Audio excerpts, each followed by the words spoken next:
Pero, alam mo ngayon, lagi ako sa ministry. Ang dami kong pinupuntahan. Kaya lumako na yung mas tapat ako. Pero, ang hiniti ako sa'yo, worth it lahat ng aking pinagagawa para sa Panginoon. Oh, really? Saan ka nag-mission field? Nakaisang linggo din ako sa Africa. Oh, talaga? Me also.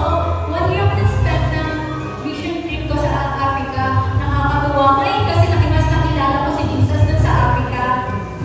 Ay, galing pala kayong Africa? Ay, lagi ako doon. Alam mo bang lagi ako may feeling doon, lalo na sa school? Sa school sa Africa? Ay baka nag-feeding program ka doon sa isang school na pinatayo ko lang naman. Ako nagpatayo doon. Parang hindi naman. Naka-feeling ko lang yun.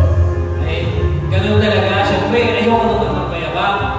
Hindi ko na pinapalagay yung pangalan ko sa mga schools na pinapatayo ko at sa mga churches. Gusto ko kasi maging anonymous lang.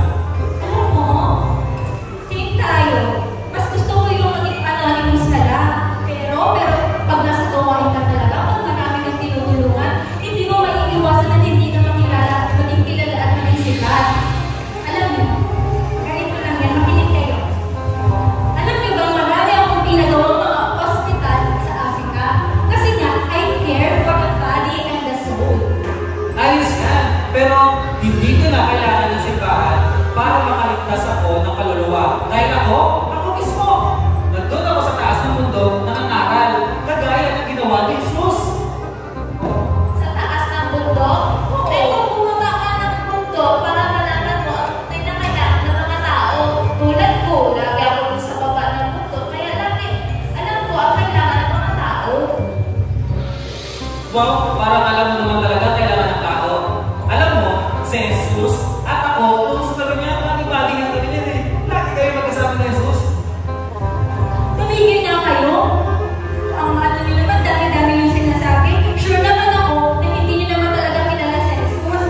Kung wala siya ng nasay na palagay dito na ako, si Jesus hindi nyo siya makikilala.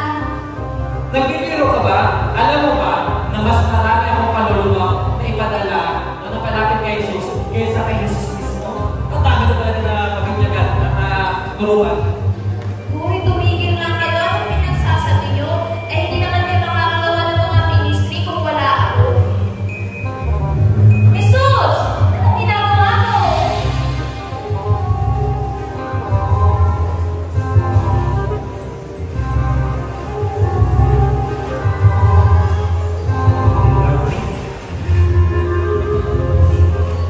Do you really love me? Then follow me.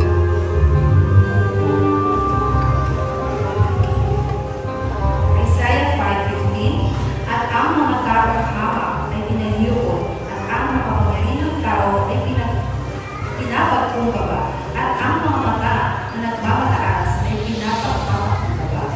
Nakita ng Panginoon ang paghuhugas ng paa ay hindi lamang tungkol sa kanyang paborito, kundi maging halimbawa din sa atin.